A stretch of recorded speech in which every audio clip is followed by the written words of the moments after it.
Hey guys, Biggs here. Welcome to Mentoring Monday. Last week I talked about many of the reasons people have difficulty in keeping their word. I've also talked about the costs of not keeping your word.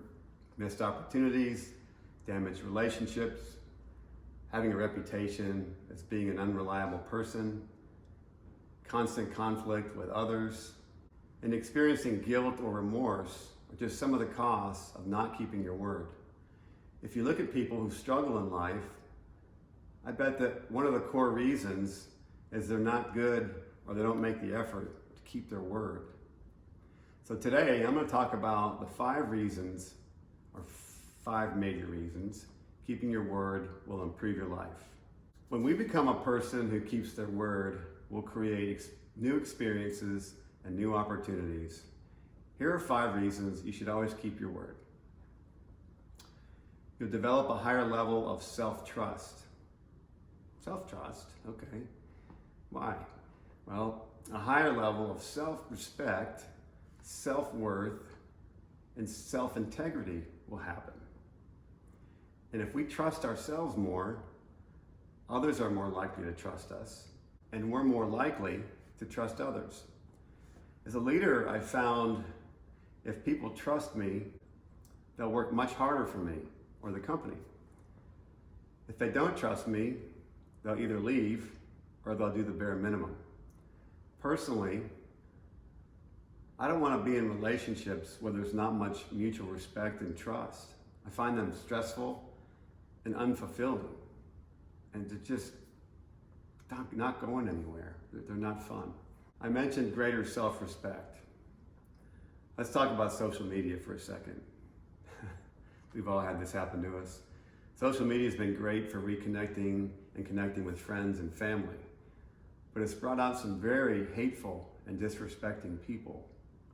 Trolls who attack others. I get it all the time. It's really sad.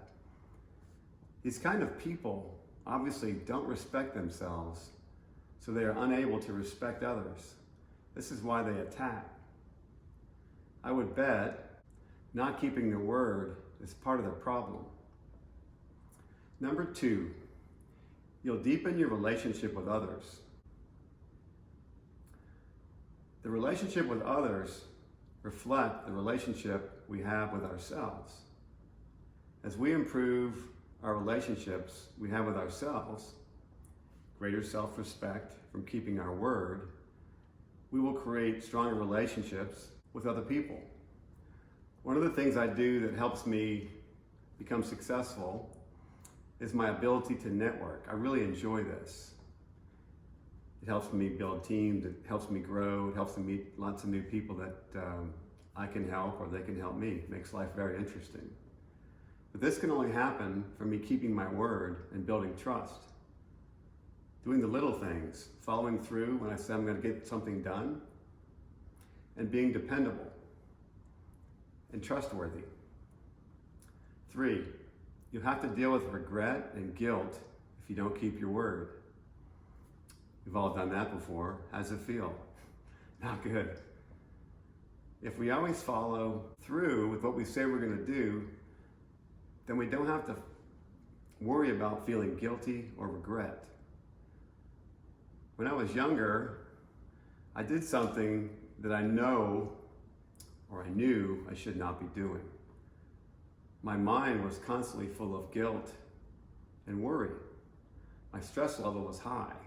Fortunately, I stopped.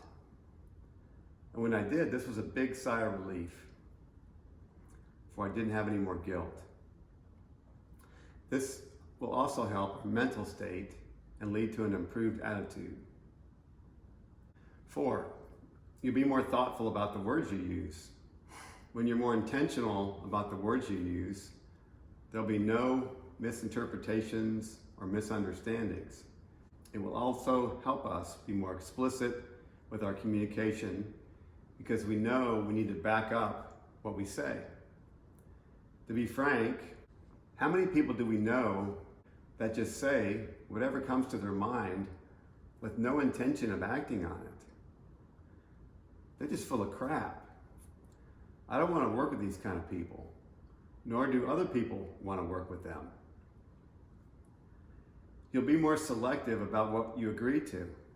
When you have an identity as a person who keeps their word, making these decisions becomes easier. We will know what to say yes to and what to say no to. Because if we say yes, we know we have to do it. We don't just say yes just to get people off the phone or just to end the conversation. We know we have to agree to and do it. The last topic I want to talk about are the ways to get better at keeping your word. Most times, keeping our word comes down to our priorities of what we consider are important.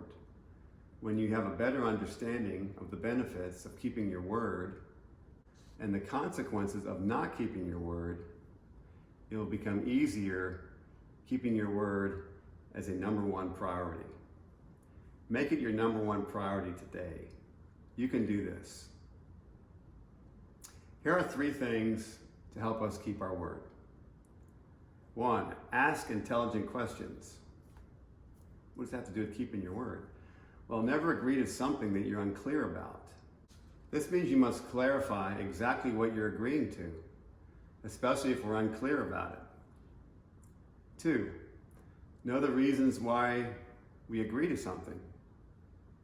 Understanding the why helps build the motivation to fulfilling the promise. This means understanding the payoffs and the costs of doing it or not doing it. 3, manage our priorities well. This means we must have a system or a method to track what to do and what we've agreed to do. I will do an entire talk about managing priorities. Ask these 4 questions to help yourself get better organized. What is urgent and important? What is urgent and not important? What is not urgent and important? And what is not urgent and not important? This will help you put your task into one of those 4 categories. So I'm getting close to the conclusion. I'm going to wrap this up by pulling this all together. Failing to keep our word communicates our values and our standards. Think about that. It really does. I'm going to say it again. Failing to keep our word communicates our values and our standards, or it should say it communicates our low values and our low standards by not keeping your word. It's a reflection of who we are. This is huge. If you want to work with people with a low value system and low or poor standards, every time we don't keep our word, it affects us, and it also affects how others perceive us. I don't want to work with people with low standards and low value system because I know that I can't trust them and I'll be disappointed.